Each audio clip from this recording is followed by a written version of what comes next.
श्रीमद् भागवत सत्संग समिति द्वारा आयोजित श्री श्री उत्तम कृष्ण गोपाल गौशाला सागवाड़ा के आर्थिक सहयोगार्थ आयोजित दिव्य गौ कृपा कथा का आज भव्य समापन हुआ। इन 7 दिनों में गौ माता की सेवा एवं संरक्षण के लिए अर्थ अंश दान के साथ ही शनिवार को कथा स्थल पर भूमि दान की घोषणा से उपस्थित श्रद्धालु उल्लास एवं हर्षित ध्वनि के साथ जयकारा लगाते हुए झूम उठे। यजमान परिवारों के आर्थिक सहयोग की प्रशंसा करते हुए श्री संत ने बहुत बहुत मंगल आशीर्वाद दिया। महिपाल स्कूल खेल मैदान में आयोजित दिव्य गौ कृपा कथा को व्यासपीठ पर विराजित गौ पर्यावरण एवं आध्यात्म चेतना के प्रणेता 31 वर्षीय पदयात्रा के संकल्प को लेकर पूरे देश में भ्रमण करने वाले गौ सेवा के प्रणेता ग्वाल संत जगदीश गोपाल महाराज ने उपस्थित श्रद्धालुओं को प्रवचन देते हुए कहा है कि अब समय आ गया है कि गाय का शीश और उसकी सेवा में गौ भक्तों का शीश झुकता रहे, लेकिन इस मां का शीश अब कटना नहीं चाहिए। भारत की पवित्र भूमि पर बूचड़ खाने बंद हो और गौ माता को राष्ट्र माता का दर्जा मिले, इसके लिए सबको निरंतर आगे आकर प्रयास करना होगा। दिव्य गौ कृपा कथा का समापन से पूर्व धर्म सभा में बड़े ही धार्मिक शब्दों में गौ संत ने कहा कि हमारी पूज्या एवं भगवान की प्रिय गौ माता दुखी रहेगी तो धरती पर कोई सुखी नहीं हो सकता। गाय दुखी है तो धरती, धर्म, संस्कृति एवं प्रकृति भी दुखी रहेगी। हम किसी भी तरह से अपने प्रभु की प्रसन्नता चाहते हैं तो हमें गौ माता के दुखों को कम करने के लिए जो कुछ ईश्वर से प्राप्त हुआ है तन मन वाणी वो अर्पित करना होगा। प्रभु को प्रसन्न करने की सर्वहितकारी प्रवृत्ति गौवंश को सुख पहुंचाना है। गौ रक्षा के साथ धरती, प्रकृति, मानवता की सुरक्षा सन्निहित है। गौ भक्तों में एक सूत्र चलता है कि धन रक्षणम, धरती संशोधनम, प्रकृति संवर्धनम, पर्यावरण परिशोधनम और सनातन संस्कृति सिंचनम। गौ माता से ही हमारे हृदय में ये सब चीजें प्रकट होती हैं। गौ माता का पूज्य भाव से सानिध्य ही हृदय की पवित्रता एवं बुद्धि की सात्विकता का कारक है। गौ से प्राप्त गौ कृषि, अन्न एवं गौ दुग्धांत जो हमारे शरीर का आरोग्य है, स्वस्थ शरीर, मन की पवित्रता और बुद्धि की विवेकता जो कृषि, अन्न एवं गौ दुग्धांत जैसे सात्विक आहार पर ही निर्भर है।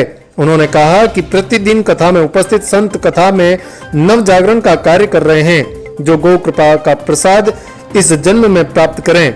उन्होंने कहा कि दुर्भाग्य से स्वाधीन देश के विकास की योजनाओं और नीतियों में गौपालन की एवं रक्षा का कोई स्थान ही नहीं था।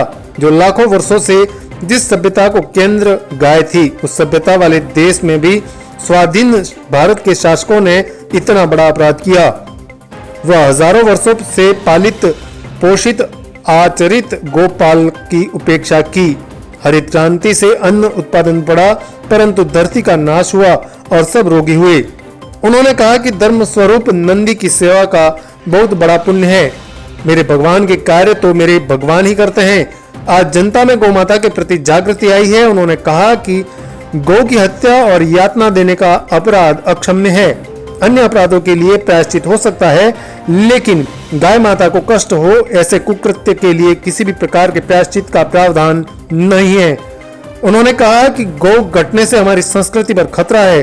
भारत हिंदू राष्ट्र व विश्व गुरु तभी बनेगा जब गाय सुखी होगी। गौ रक्षा के बिना राष्ट्र रक्षा संभव नहीं है। 80,000 गौ माता का प्रतिदिन कत्ल हो जाता है।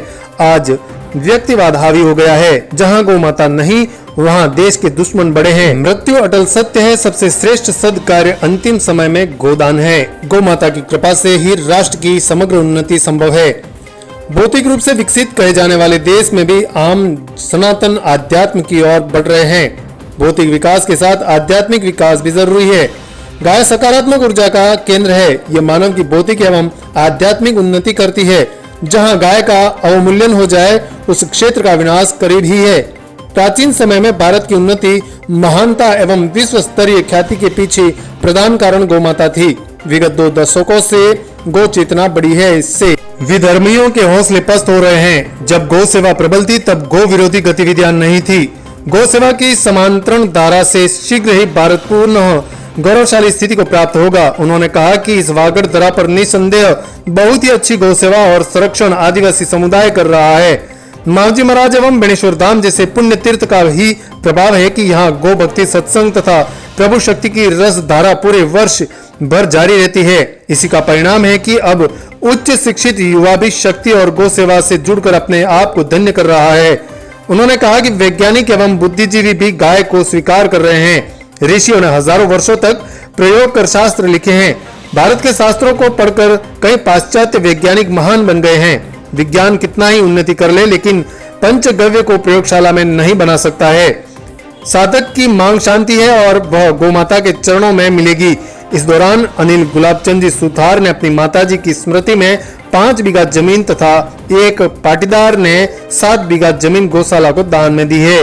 कथा प्रारंभ के दौरान प्राप्तकालीन गोपुष्टि यज्ञ एवं प्रतिदिन की भांति मंच पर विराजित परिवारों द्वारा किया गया, जिसमें यजमान परिवार दिनेश खोडनिया जिला कांग्रेस अध्यक्ष एवं लाइव प्रसारण के यजमान प्रधान ईश्वरलाल सरपोटा द्वारा संत श्री ने सागवाड़ा की सामाजिक एकता और सभी धर्म समुदाय के आपसी भाईचारे की खूब प्रशंसा की है। संत श्री ने नगरपालिका प्रशासनिक अधिकारियों तथा समस्त गौ भक्तों के साथी एवं भाई युवकों का आभार एवं धन्यवाद व्यक्त किया। नगरपालिका अध्यक्ष नरेंद्र खोडनिया सहित सभी उपस्थित पार्षदों का श्रीमद् भागवत सत्संग समिति द्वारा अभिनंदन भी किया गया।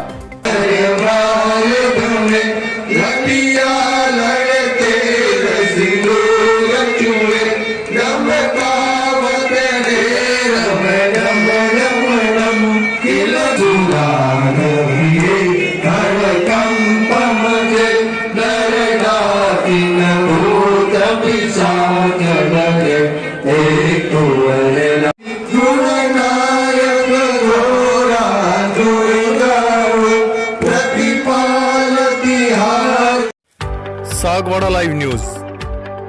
जी हां, लेटेस्ट खबर पाने के लिए चैनल को सब्सक्राइब कीजिए, वीडियो को लाइक कीजिए और शेयर कीजिए। धन्यवाद।